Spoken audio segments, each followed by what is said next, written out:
تماشا سخت با جدیت کارشو دنبال میکنه. کودک رو بسیار میشناسن. این آشنایی ما در دانشکده دراماتیک بیشتر شد. تخصص خاص خودشون یا تخصص عمده خودشون تئاتر کودک و نوجوان فعالیت کردن. البته کارهای بزرگ سال هم داشتن و من هم یک دو تا کار دیگه هم براشون بازی کردم. شاگرد ایشون بودم و بیشتر از اون فکر میکنم تک تک ما شاگرداشون رابطه استاد شاگرد فراتر از استاد شاگردی با استاد داشتیم. بیشتر رابطه پدر فرزندی بوده بین تک تک ماها. تخصص اصلیشون در حوزه کودک هست. همشون دقیق و یعنی دانشجو رو نه منظور اصلا مثلا گاهی اوقات بگم که خودش هم سر کلاس راه نمیداد اگه دیر میرسید سر کلاس.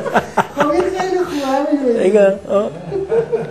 من الان اینجا نگاه کنم خوبه، همینجا که دارم میبینم.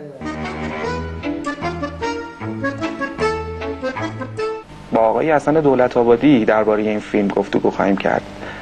آقای دولت‌آبادی سلام عرض میکنم. سلام عرض میکنم، خوشحالم که خدمتتون هستم. ببین دخترک، من قلقلکی هستم. بابا میگم جای پری رو به تو میگم. بازی غنچه ها، روبا به مهمانی می رود، جنجال در جنگل، گربه و پلنگ، پری مهربانی، اینا آثاری است که خودم کارگردانی کردم و حضور ذهن دارم. جناب آقای حسن دولت‌آبادی. آقای دولت‌آبادی. آقای دکتر دولت‌آبادی رو من دکتر دولت‌آبادی رو استاد حسن دولت‌آبادی. من میخوام امروز در مورد آقای دکتر حسن دولت‌آبادی صحبت بکنم.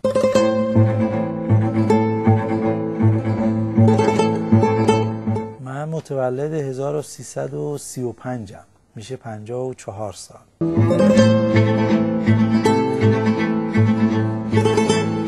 خب کار کودک رو هم در واقع اولین کاری که من نوشتم و کارگردانی کردم فکر میکنم سال 1363 بود.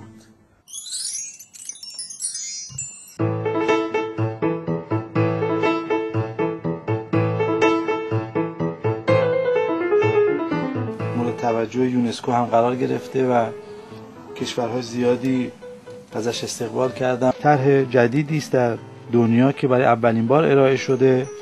توی هر کتاب 5 جلد نمایشنامه هست. چند جلد هستش کلا؟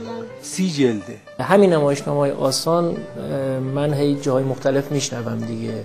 خودش داره باعث در واقع ترویج نمایشنامه نویسی کودک و شناخت نمایشنامه کودک میشه. مجموعه نمایشنامه‌های آسانی که استاد دولت‌آبادی برای کودکان و نوجوانان تالیف کردن به نظر من یک انقلابی در تئاتر کودک به وجود آورد. آنچه که ایشون زحمت کشیدن در قالب نمایشنامه‌های آسان این فعالیت‌ها رو انجام دادن بسیار مفید برای مدارس، چون به صورت خیلی آسان، ساده و راحت نوشته شده که همه جا بشه اجرا کرد. این یعنی فونداسیون، یعنی پایه، یعنی بیس به قول معروف. کتاباش تا اونجایی که من اطلاع دارم به چاپ 4 رسیده. بچه است دیگه، ریا نمیکنه، برات بازی نمیکنه، دوست داشتنیه برای اینکه وقتی حتی پدرش در یه لحظه کاری میکنه که اون ازش برنجه با صداقت تمام میگه دوستت ندارم. اگه همه پدرها و مادرها، مربیان و مسئولین و مدیران اجتماعی اهمیت تئاتر رو بدونند و بدونند که چه تأثیری در اصلاح جامعه داره، در رفع معضلات اجتماعی، در ایجاد یک شخصیت سالم در بچه‌های امروز و بزرگترهای فردا داره، مطمئناً از تئاتر بیشتر از هر امکان دیگری برای اصلاح جامعه استفاده میکنه. من تدریس رو از سال 60 شروع کردم. اولین تدریس دانشگاهی من آموزش تئاتر بود به مربیان آموزش پرورش در استان مازندران و کردستان. در ساری کار ما که اجرا شد، بعد از اجرا من یک جلسه بحثی رو شرکت داشتم، دیدم که راجع به کار ما نقد و بررسی هست و بحث و گفتگو هست. آقای دولت‌آبادی به شدت از کار ما دفاع میکنن و ضرورت‌های تئاتر کودک رو برای کودکان از سال 56 من دیدم که ایشون مطرح میکردن. اگر تئاتر کودک رو یک ساختمان به حساب بیاوریم، عادتاً آقای دولت‌آبادی در قسمت پایه‌های این ساختمان کار میکنه. پایه‌های این ساختمان رو محکم میکنه برای اینکه بیس هر کاری پژوهشه. خواستن اهل شوخی زیاد نیستی؟ هستم ولی با آرامش، نه خیلی متحرک نیستم. جدی شده کار. آره دست شما درد نکنه. چیکارش کنیم آقا؟ چه کند بینوا ندارد بیش.